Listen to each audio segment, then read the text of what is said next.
price of diesel fuel is how America runs, whether it's locomotives, which could be on strike, by the way, by the middle of September, 115,000 railroad workers looking to go on strike because of bad government policies. You look at the 18-wheelers at $5 and $6 a gallon, everything that moves to restaurants or grocery stores or wherever, it all moves by diesel fuel. That impacts the entire country. So you've got those bad government policies. But then you look at the prices of what you're talking about in restaurants and so forth. It's not just bad policy on wages. It's bad policies that cause prices of packaging and plastic and dinnerware and everything that goes into creating a product that's in a package that sits on a grocery shelf or ends up in a restaurant. Every single bit of it is being impacted, not by a virus, but by bad government policy from, well, frankly, socialists. Right or wrong? It is from socialists, and it kind of grew out of the pandemic where they seized a lot of power to do these kinds of things.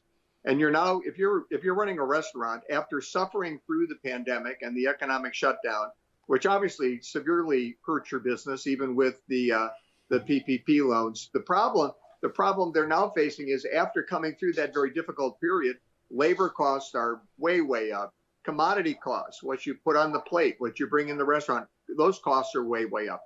Rents are again going up, although I think rents may come down if these restaurants start to close. But you've still got these huge commodity and labor cost influences. And as you said, it's all impacted by fossil fuels. And the Biden administration's war on fossil fuel is cutting down on natural gas, which means we can't use that to create these synthetic fertilizers, which take the place of manure or compost to get nitrogen into the soil. So you can't nitrogenate the soil so that they can grow the crops.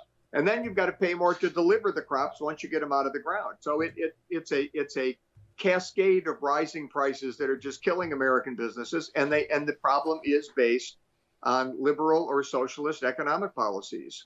We didn't have this problem under President Trump. We have it under President Biden.